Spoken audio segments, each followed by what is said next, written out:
एक बार की बात है, कुंदनपुर नाम का एक गांव था।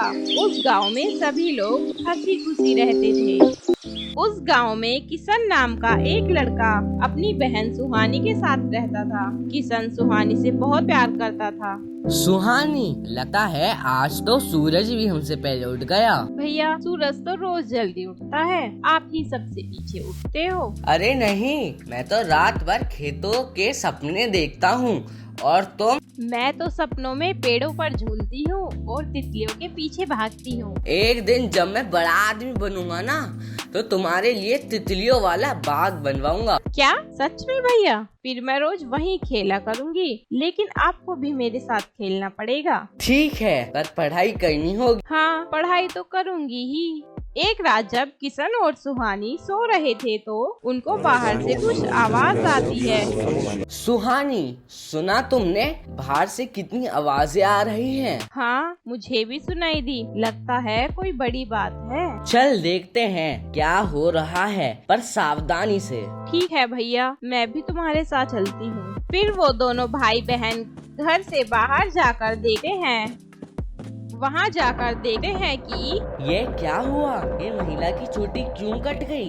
किसने ऐसा किया होगा? ये तो बहुत गलत बात है। अब तो हम सब सोच में पड़ गए हैं। यह किसी ने शरारत की है या कोई गलत इरादा है। जब मैं सो रही थी तब वहाँ एक चुड़ैल आई और तुम्हारी चोटी मुझे चाहिए, जिससे मेरी ताकत बढ़ेगी। क्यों? मेरी चोटी से तुम्हें क्या मिलेगा? जो भी मेरी राह में आए उसकी चोटी काट कर मैं अपनी शक्ति बढ़ाती। अगर तुमने आज चोटी नहीं दी तो तुम्हारा वजूद घट जाएगा। नहीं कृपा, मैं ऐसा नहीं कर सकती। चुप रहो, अब चोटी मेरी होगी। और ये बोलकर चुड़ैल चोटी काट देती है।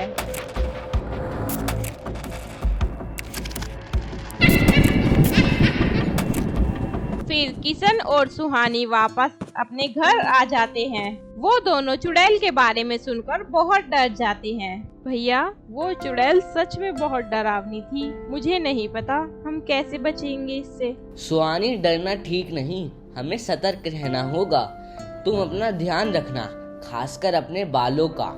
वो चोटी ही उसकी ताकत है, उससे बचना बहुत जरूरी है। मैं संभाल लूंगी अपने बाल, और कुछ भी होगा तो मैं सबसे पहले तुमको बताऊंगी भैया। ठीक है, पर तुम हमेशा जल्दी घर आना। हम साथ हैं, कोई हमें नुकसान नहीं पहुंचा सकता। मैं वादा करती हूँ, मैं अपने बालों का पूरा ख्याल रखूंगी। तुम भी अपना ख्याल रखना भैया। हम दोनों का ख्याल रखना जरूरी है, डर को दूर भगाना है। अगली सुबह फिर से घर के बाहर से लोगों की आवाज आती है। भैया, बाहर शोर हो रहा है, क्या हुआ होगा? चलो चलकर देखते हैं, कहीं फिर कुछ अनहोनी तो नहीं हुई। फिर वो दोनों घर से बाहर जाकर देखते हैं। भैया, उसकी भी चोटी कट गई। बहन जी, ये क्या हुआ? आपकी चोटी कैसे कटी? रात को मैं जब अपने कमरे में सो रही थी तो अचानक से खिड़की अपने आप खुल गई और ठंडी हवा आई। फिर किसी के साया जैसा कुछ दिखाई दिया और फिर कौन है वहाँ? तू नहीं बचेगी, अब तेरी चोटी मेरी होगी। नहीं, मत काटो मेरी चोटी प्लीज। परंतु फिर भी चुड़ैल नहीं रुकती है और झट से उसकी चोटी काट देती है। और फिर वो गायब हो गई। बस मैं जोर से चिल्लाई पर तब तक देर हो चुकी। अब ये रुकना चाहिए, ये चुड़ैल हर रात किसी को निशाना बना रही है। हमें कुछ रास्ता ढूंढना होगा भैया, इससे पहले कि कोई और शिकार बने। फिर वो दोनों घर आ जाते हैं। सुहानी, बाल खुले मत रखा करो, क्या पता वो चुड़ैल कहीं आसपास ही हो।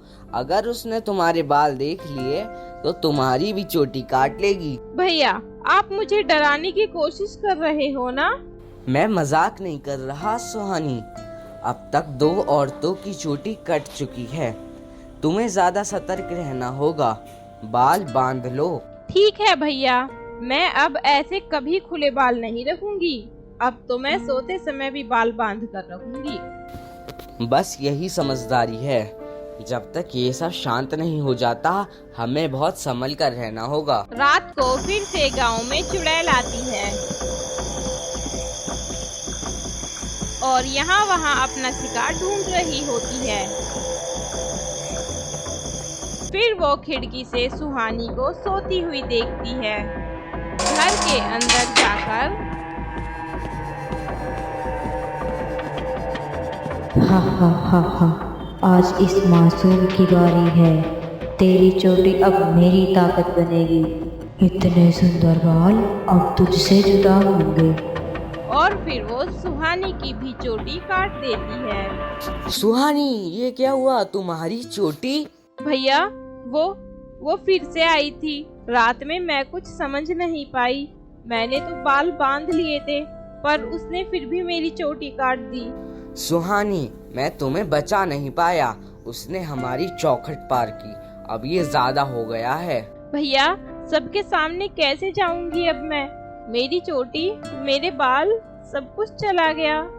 नहीं सुहानी, तुम कमजोर नहीं हो। बाल कटे हैं, हिम्मत नहीं। अब वो चुड़ैल बचेगी नहीं। मैं वादा करता हूँ, उसका ये आखिरी शिकार तुम थे। भैया, आप कुछ मत करना अकेले। वो बहुत डरावनी है। डर तो अब उसी को लगेगा सुहानी। अब मैं उसका डर बनूं। किशन के पास उसका दोस्त मंगलू आता है। किशन भाई, सुना है सुहानी की भी चोटी कट गई है। हाँ मंगलू, वो भी उस रात की शिकार बन गई। कैसी है अब? बहुत डर गई होगी ना? कुछ नहीं बोलती है, बस चुप रहती है। हम सब बहुत हैरान हैं भाई। पहले दूसरे लोग, अब तुम्हारी बहन। ये चुड़ैल कब तक डर फैलाएगी? अब ज्यादा दिन नहीं, मैंने ठान लिया है मंगलू। सुहानी की ये चुप्पी, उसका ये डर अब मुझे चैन से नहीं बैठने देगा। जो भी करना हो, मैं साथ हूँ भाई। हम मिलकर इस डर का अंत करेंगे। बस अब ये डर गांव में नहीं टिकेगा। अब उस चुड़ैल की बारी है डरने। फिर वो लोग चुड़ैल को पकड़ने के लिए कुछ सुझाव निकालते हैं। जब रात को चुड़ैल गांव में आती है तो वो दोनों छुपकर देख रहे होते हैं। का किशन भाई, वो देखो, वही है ना? हाँ वही है। चुप रहो, एक भी आवाज मत करना। इतनी डरावनी? डर मत, बस थोड़ा और इंतजार। इस बार ये भाग नहीं पाएगी। आज सब देख लेंगे ये कैसी चाल चलती है, कब आती है और किसे चुनती है। फिर चुड़ैल किसी के घर के अंदर जाने लगती है। किशन भाई देखो, वो तो घर के अंदर जा रही है। अब क्या करें? रुकें या भागें? नहीं मंगलू, अब पीछे हटने का वक्त नहीं। हमें भी उस घर के अंदर जाना होगा। क्या उसके पीछे? भाई अगर उसने हमें देख लिया तो जो होगा देखा जाएगा। पर अगर आज भी चुप रहे तो वो फिर किसी मासूम को शिकार बनाएगी। ठीक है, मैं भी साथ हूँ, पर भाई धीरे चलना और ध्यान रखना। हम दोनों साथ हैं मंगलू, और आज ये रहस्य खत्म होगा। कितने घने, कितने चमकदार बाल हैं। सालों बाद ऐसी चोटी मिली है मुझे। तेरी ही चोटी अब मेरी ताकत बढ़ाएगी। जितनी सुंदर चोटी, इतनी लंबी मेरी उम्र। हा हा हा हा।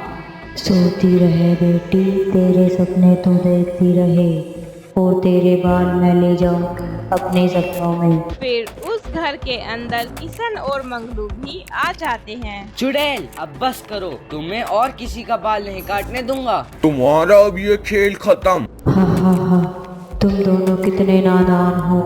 सोचते हो मैं आसानी से हार मान जाऊंगी? मेरी ताकत इस चोटी में है। जो मैं लेती हूँ उससे मैं और भी मजबूत हो जाती।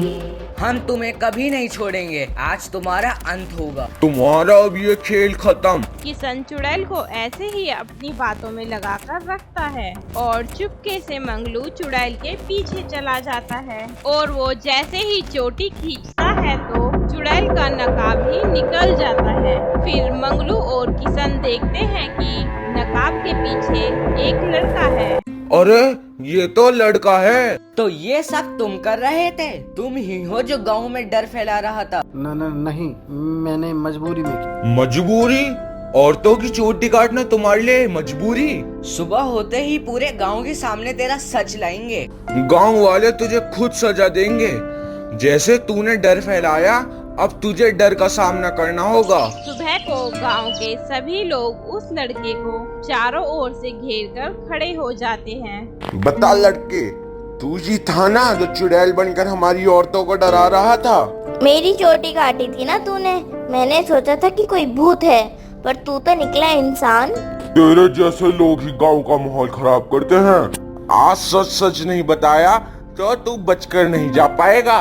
मेरा नाम भीमा है, मैं इसी गांव का रहने वाला हूँ। हम बहुत गरीब हैं, मेरी माँ की तबीयत बहुत खराब रहती है। डॉक्टर ने कहा था इलाज महंगा है, लेकिन मेरे पास पैसे नहीं थे। मैंने बहुत कोशिश की, गांव के हर दरवाजे पर गया, हाथ जोड़े, पर किसी ने ध्यान नहीं दिया। फिर एक दिन मैंने एक आदमी को देखा, वो बाल खरीद रहा था, चोटी के बाल। उसी पल मेरे मन में एक खौफनाक ख्याल आया, अगर मैं औरतों की चोटी काटूं तो उन्हें बेचकर पैसे मिल सकते हैं। इसी पैसे से माँ का इलाज हो सकता है। मैंने डरावने कपड़े पहने, नकाब लगाया और रात को चुड़ैल बनकर गांव में घूमने लगा और धीरे धीरे लोगों की चोटी काटने लगा और सुबह होते ही चुपचाप गांव से बाहर चला जाता। गांव के बाहर सड़क किनारे एक आदमी आता था जो बाल खरीदता था, अच्छे पैसे देता था। मैं वही चोटी उसे बेच देता और जो पैसे मिलते उन्हें माँ की दवा लाने की सोचता। हर बार पैसे पूरे नहीं पड़ते थे, इसलिए ये सिलसिला चलता गया। मैं जानता हूँ मेरा तरीका गलत था, लेकिन मेरी मजबूरी ने मेरी सोच को भी अंधा कर दिया। भीमा, अगर तू चाहता तो एक सीधी और सही राह चुन सकता था। कैसी राह भैया? तू गांव में बाल काटने की दुकान खोल सकता था। औरतें और लड़कियां खुद अपने बाल कटवाने तेरे पास आती, तू मेहनत करता, पैसे भी कमाता और इज्जत भी मिलती। और जो बाल कटते तू उन्हें भी उस आदमी को बेच सकता था। तब तेरे पास दो गुनी कमाई होती, एक सेवा से और दूसरी बिक्री से। मैंने कभी इस तरह सोचा ही नहीं भैया, मेरी सोच बस डर और लाचारी में घिर गई थी। फिर सभी गांव वाले मिलकर उसकी बाल काटने की दुकान खुलवा देते हैं। वो सभी के बाल काटता और काटे हुए बालों को बेचकर दुगने पैसे कमा लेता था।